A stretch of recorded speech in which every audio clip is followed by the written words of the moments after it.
told you that the only person stopping you from being a success on YouTube is you. Would you believe me?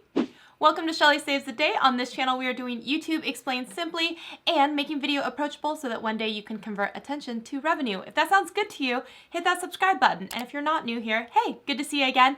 Let's go ahead and jump into today's video. We are going back all the way back to the beginning. Now, some of you watching may be like, I've been wanting to start a YouTube channel for years. I'm watching all of these channels about how to create a channel, but the one thing you haven't done is actually created one. So this tutorial, we're going to go into how to actually set up a Gmail account, how to really start a YouTube channel, and some advice. And I know that I've done a series similar to this, and all of that information still stands.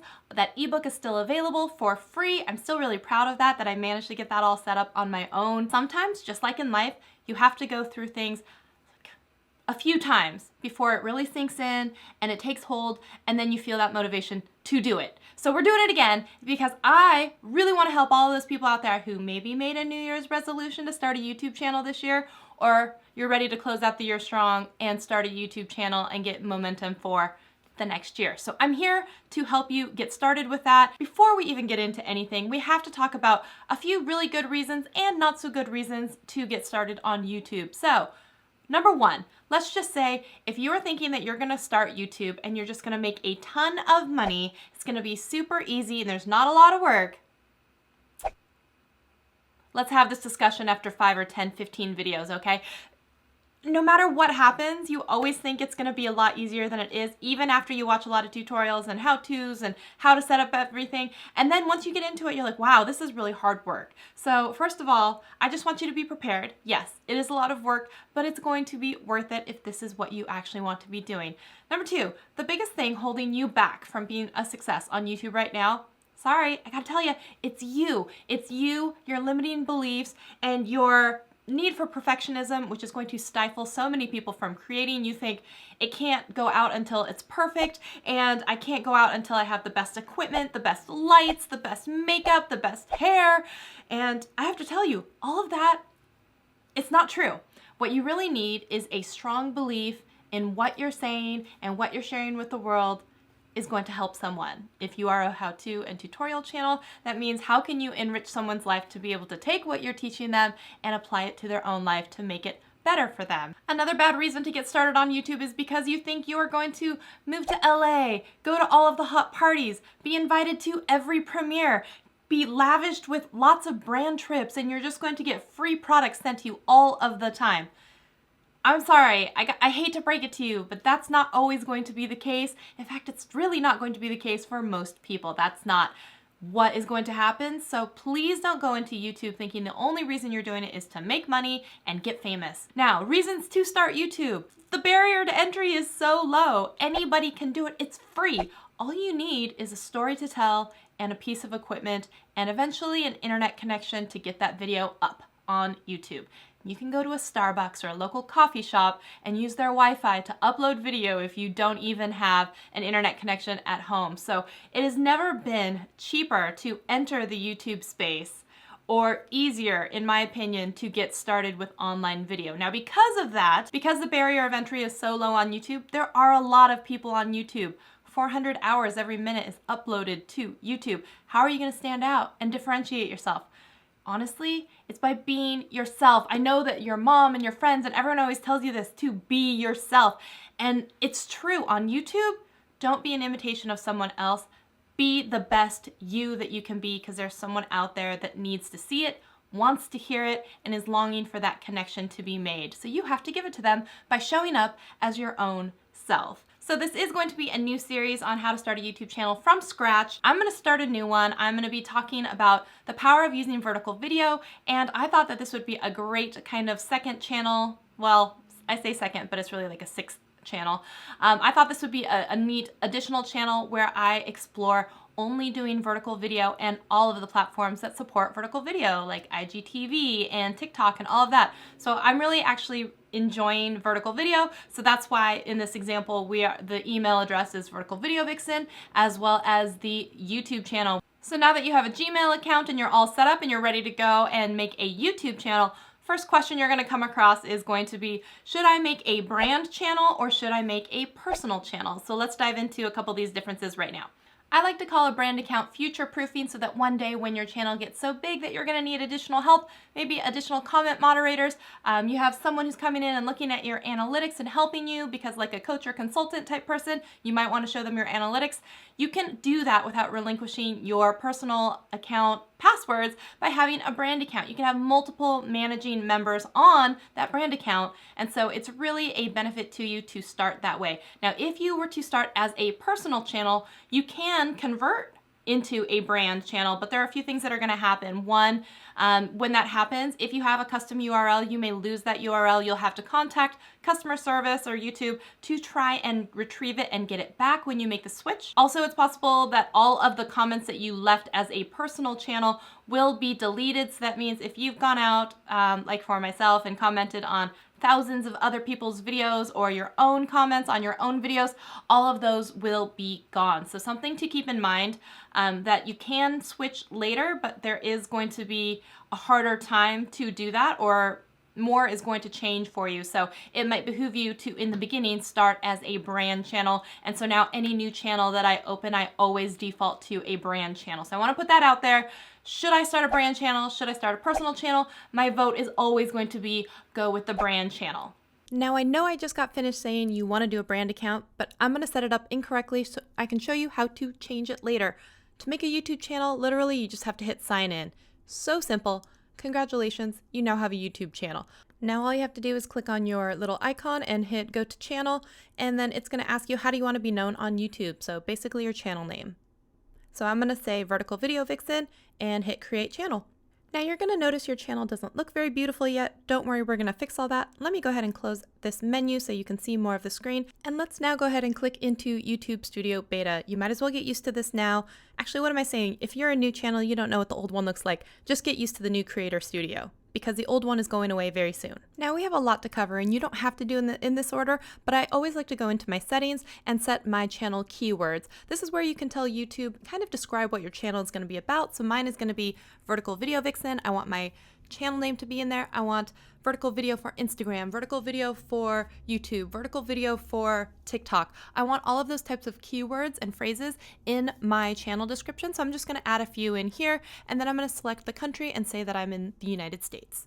So I'm going to go ahead and click save on this, and then I'm going to go back into my settings, and this time I'm actually going to show you, I'm not ready yet, but upload defaults. This is a godsend. What you want to do is have a whole bunch of information, such as your FTC disclaimer and, maybe your social media handles where you want people to contact you. Basically all that kind of information. You can set that here in your description. You can set channel tags. I always would put the channel name as a tag. I would always put that in there. And then you can give yourself a category. You don't have to put a category. I can choose to change it later. And I'm going to say that my original video language is going to be English United States, and community contributions is other people can add captions. Sure, go ahead. I'm going to say yes.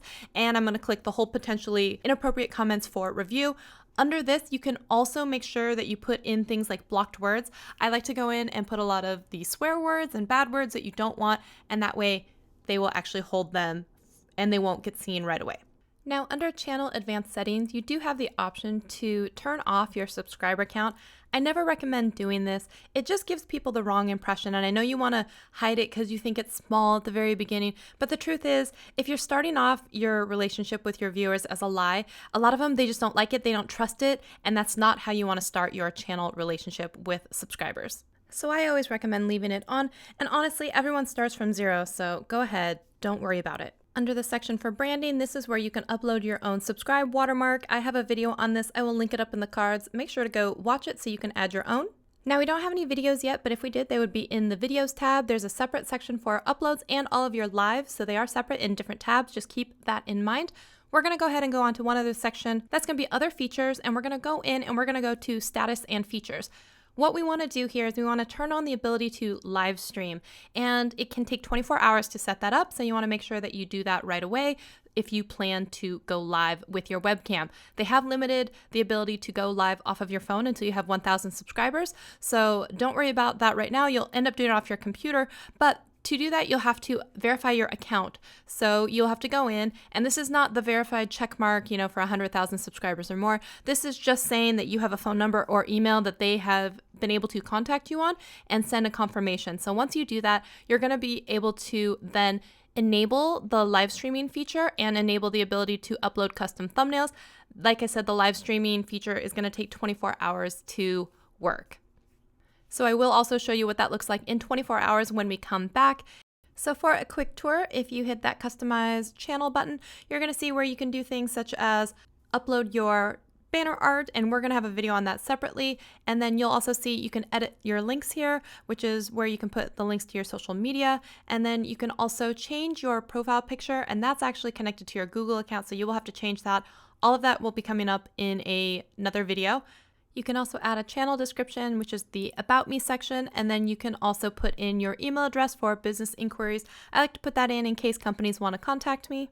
For the links at the bottom, you can put like 5, but keep in mind that only the first one on your banner actually gets to see like more of it. The rest are just going to be truncated, so keep that one, usually the subscribe button.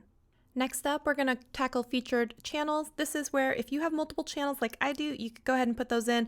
You could also put in friends or family channels if you want, channels that are closely related to you that you want to highlight, whatever it is, you can do that here. So it's going to pop up with a little modal, and you have to say the URL for the address. I tried to put in just the name and somehow that didn't work. So I just went to a few of my channels. I went and got the URLs for them, and then I pasted them in one at a time. And that is how I added all of them. And then you just hit done. And now your featured channels are all set. In a future video, we will be setting up the channel trailer, which is for new subscribers who have never been to your channel before. You'll have that be able to autoplay, and there are some rules around that, so we will cover that. And then for returning subscribers, you can have any other video that you want to. It can be a high performer, or it can be your latest video, whatever you want. And we will go over that in another video. We will also cover what it looks like to come to your channel as a new subscriber and a returning subscriber, and see how your channel will look different for them. Now, if you remember from the beginning of the video, I said we're going to do a brand account. So we already started as a channel, just so I can show you, you can still set everything up. Nothing looks different. Now we're going to change everything over to the way it should be, which is a brand account. So let's get started. To first verify that you have a channel, not a brand account, you're going to go to advanced settings, and you're going to see that when you click on it, it's going to say that the connected account is, it does not say brand account. It just says a Google account. That's how you know you have a personal channel and not a brand account. So what we need to do, we need to fix this. Now you'll see if it says my channel after the move, there's no brand account down there. So we don't actually have a brand account started yet. We're going to have to start there as the first step. Click on advanced settings and then create new channel. It's going to ask you to confirm that you want to open a brand account. I don't know why Google does not default to this at the very beginning, but I'm not in charge of Google, so let's just go ahead and get started. I'm going to go ahead and name my brand account. This can get a little confusing. I probably should have named mine something other than what exactly it already is, but I digress. Let's just keep going. Okay, this is really important, people. Listen up. Make sure that when you're ready to switch accounts, I'm going to go back into the screen that I was in before, and when I said I wanted to try and move my brand account to this one, if you try and do this now, let me just go ahead and refresh the page, it is going to say, okay, we can move it here to this brand account. But if you do that, you're going to lose your channel with your 2 subscribers and your, maybe your 1 video. So you have to make sure that the account that you're logged in at the very top, over here in the top right corner, is not the account that you want to keep, but you have to be logged into the account you want to switch over to. Again, let's repeat that. And Google is saying this is important because it's in red here. It is important that when you're signed in to the correct account, make sure that you're signed into the correct account. Otherwise, it could go very, very bad for you. And make sure you are paying attention very closely to all of the little windows and confirmation pages that are coming up on screen. So I went ahead and switched accounts, which you can tell by the little icon in the corner being a different color. And now when I hit the move to a branded account, you're going to see that the dialog box is going to look a little bit different. And pay attention to all of the boxes that are coming up. It is telling you what your channel will look like before and after, and give you any of the warnings, and then confirm if you want to do this. So you want to do this. Yes. And this is why I also recommend doing this early in the very beginning of the process, so you don't have to go through this headache and possibly accidentally delete the wrong channel in the future. That would be horrible. And it did tell me it's going to delete 1 channel, but that's the one I just created for that brand account. And so it doesn't have anything on it. So that is totally fine. So once it moves over the channel, it will give you the new channel URL, which is why you would have to reach out to customer service. If you previously had a customized URL, you can usually get it back, but you do have to work with YouTube to get it back and recover it. And you do run the chance of someone getting it which would be slim in that time before you're able to contact customer service and have them reclaim it for you. Also now, if I try and go to my old channel, there should be an error message that comes up, and it can take a couple days for that completely to go away, but it will eventually go away. All right, so in this video, we have covered brand account versus personal account. We've set up a Gmail, we've set up a new brand channel. So all of this is the groundwork for setting your channel up for success. In the next video in the series, make sure that you come back because we're gonna be talking about everything from your channel banner artwork.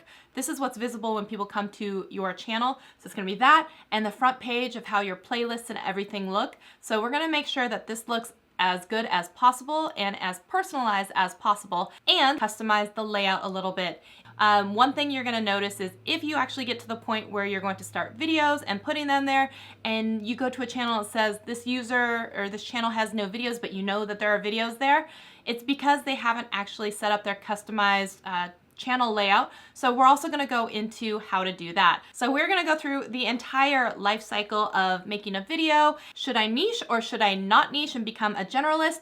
And then continuing on from there, we'll be talking about which platforms am I gonna use, who is my ideal audience, who am I talking to, what kind of videos am I supposed to start out with, and how, after I make a video, what am I supposed to do with it and where do I put it? So I hope you guys are gonna be along for the ride. If you guys are finding this content really helpful, I would love it. It would help me out if you give this video a thumbs up and subscribe below so you don't miss out on any of the videos in this series. And I will see you in the next one. Bye.